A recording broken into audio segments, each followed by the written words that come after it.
Third question पे बढ़ते हैं। एग्जाम्पल दे रखा है आपको, drinking water was found to be severely contaminated with chloroform CHCl3 supposed to be carcinogenic in nature. Level of contamination was 15 ppm by mass. What would be the 15%? What would be the percentage by mass and also in parts per billion? Parts per billion में भी हमें बताना है। ठीक है, सबसे पहले तो ppm का मतलब क्या होता है, पार्ट्स पर मिलियन जो है ये, इसका मीनिंग क्या होता है? इसका मीनिंग है कि जब कोई पर्टिकुलर सॉल्यूट बहुत लेस क्वांटिटी में प्रेजेंट होता है सॉल्यूशन में, ठीक है, ट्रेस क्वांटिटी में, तब हम ppm या ppb का यूज करते हैं, ठीक है, एज ए कंसंट्रेशन टर्म्स। तो ppm का मतलब है कि आपका, जैसे परसेंटेज वेट बाय वेट का मतलब होता है 100 ग्राम सॉल्यूशन में कितना सॉलिड प्रेजेंट है, ऐसे ही ppm का मतलब होता है 10⁻⁶ ग्राम सॉल्यूशन में कितना सॉल्यूट आपका प्रेजेंट है, और ppb का मतलब हो जाता है 10⁹ ग्राम सॉल्यूशन में कितना आपका सॉल्यूट प्रेजेंट है। तो लैंग्वेज, क्योंकि बच्चों को केवल फॉर्मूले रटाने से हमारा काम नहीं चलेगा, क्योंकि बच्चा फॉर्मूला तो रट ही लेता है, लेकिन यदि वो उसको प्रॉपर कॉन्सेप्चुअली समझेगा तो उसके लिए चीजों को समझना, क्वेश्चन सॉल्व करना थोड़ा आसान हो जाता है। तो हमें उसके लिए वही चीज डेवलप करनी है कि पीपीएम का मतलब क्या है। 15 पीपीएम का मतलब क्या है कि 10⁻⁶ ग्राम सॉल्यूशन है, उसमें आपका कितना सॉल्यूट प्रेजेंट है, वो आपका पीपीएम को रेफर करता है।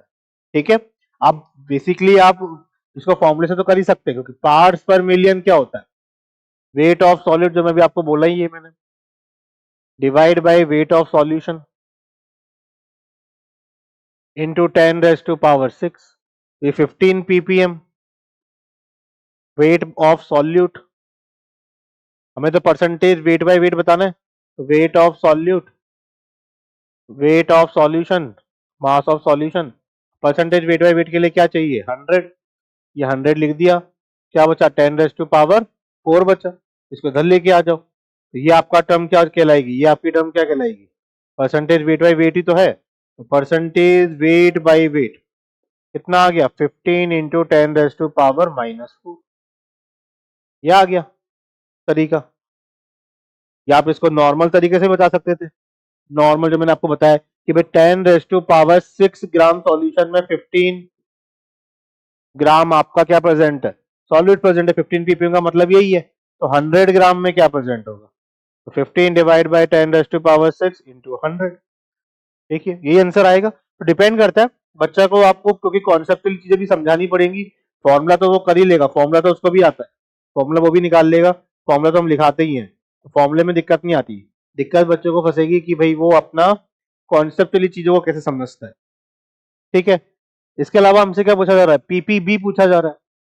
पीपीबी का मतलब क्या है, पार्ट्स पर billion, weight of solute by weight of solution into 10⁻⁹।